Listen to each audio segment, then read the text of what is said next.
G'day, I'm Nev Sweeney and this is Under the Choco Tree.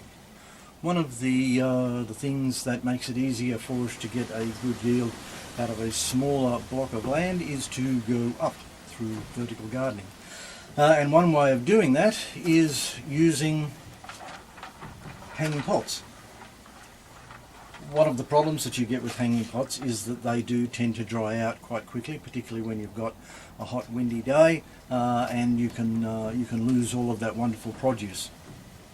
So one way of getting around that, a not particularly good way, but one way, is to make sure that the pot that you buy has an inbuilt water reservoir. And the water comes up through wicking. The reservoir on this isn't huge, it's about 1 litre.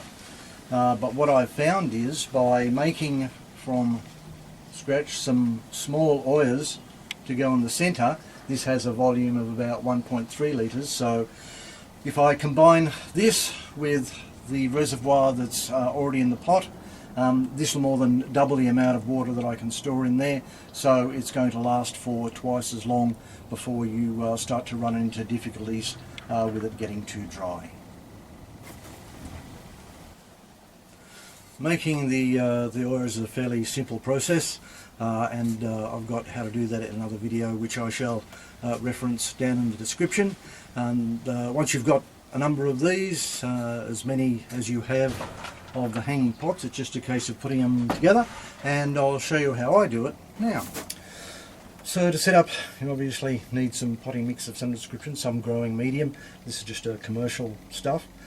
And what you need to do very first, because you see down in here you've got this little hole, you need to get some of the potting mix into that so that the water can soak up and by capillary action move up into the rest of the hanging basket.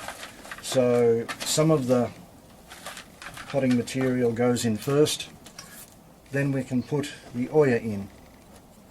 Then it's just a case of adding the potting mix around in a nice even manner so that it's nice and solid,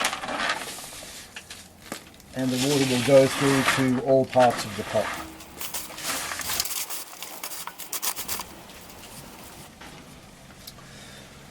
So now that the pot is nicely filled, we also need to put in some mulch to make sure that we're giving the water the best chance of actually staying in the pot where we need it to be.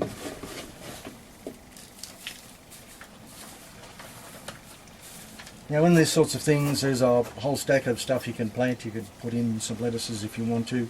I like things like cucumbers, which hang down, and cherry tomatoes, and it just so happens that I have a couple of cherry tomato seedlings here.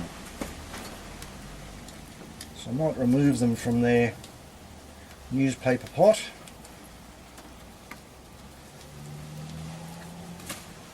And plant them as deeply as I can. That's done.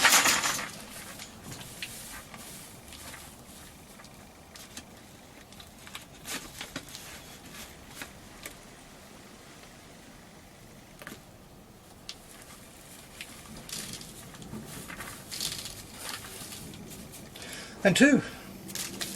And there you have it, ready to go. So there you have it, an easy way of increasing the amount of produce that you can get from a given amount of land by growing vertically, using vertical growing techniques.